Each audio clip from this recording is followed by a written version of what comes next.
የማርቆስ ወንጌል ምዕራፍ 15።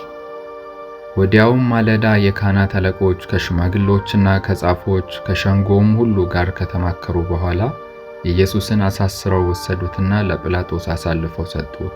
ጲላጦስም አንተ የአይሁድ ንጉሥ ነህን ብሎ ጠየቀው።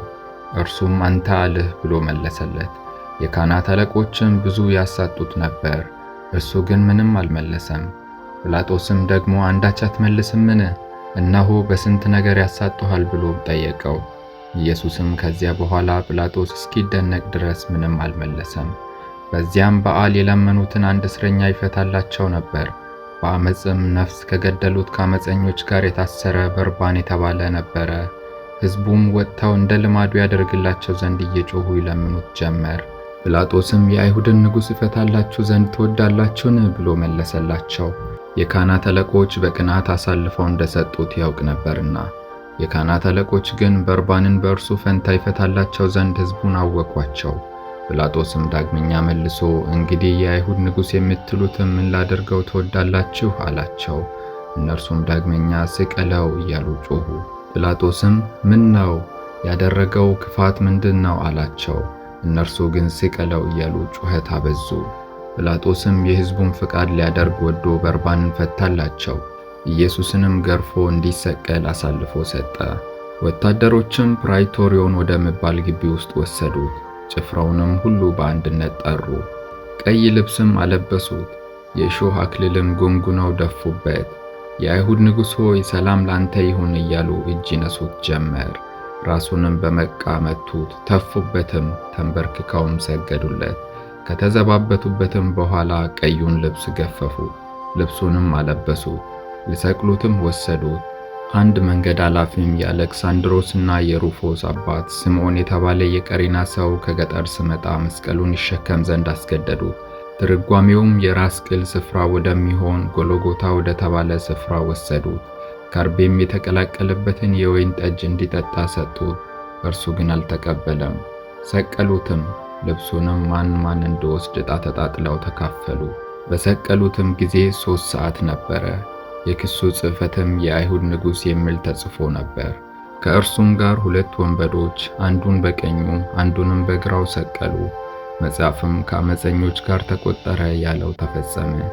የሚያልፉትም ራሳቸውን እየነቀነቁ ይሰድቡት ነበርና ዋ ቤተ መቅደስን የምታፈርስ በ3 ቀንም የምትሠራ ከመስቀል ወርደህ ራስህን አዲን አሉ። እንዲሁም የካህናት አለቆች ደግሞ ከጻፎች ጋር እርስ በርሳቸው እየተዘባበቱ ሌሎችን አዳነ፣ ራሱን ሊያድን አይችልም፣ አይተን እናምን ዘንድ የእስራኤል ንጉሥ ክርስቶስ አሁን ከመስቀል ይውረድ አሉ። ከእርሱም ጋር የተሰቀሉት ይነቅፉት ነበር። 6 ሰዓትም በሆነ ጊዜ እስከ 9 ሰዓት በምድር ሁሉ ላይ ጨለማ ሆነ።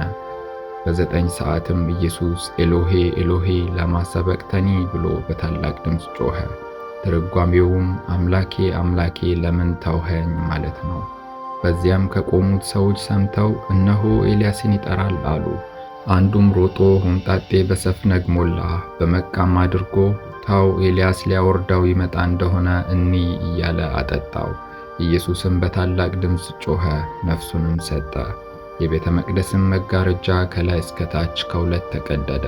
በዚያም በአንጻሩ የቆመ የመቶ አለቃ እንደዚህ ጮሆ ነፍሱን እንደሰጠ ባየ ጊዜ ይህ ሰው በእውነት የእግዚአብሔር ልጅ ነበረ አለ። ሴቶችም ደግሞ በሩቅ ሆነው ይመለከቱ ነበር። ከእነርሱም በገሊላ ሳለ ይከተሉትና ያገለግሉት የነበሩ መግደላዊት ማርያም፣ የታናሹ የያዕቆብና የዮሳም እናት ማርያም፣ ሰሎሜም ነበሩ።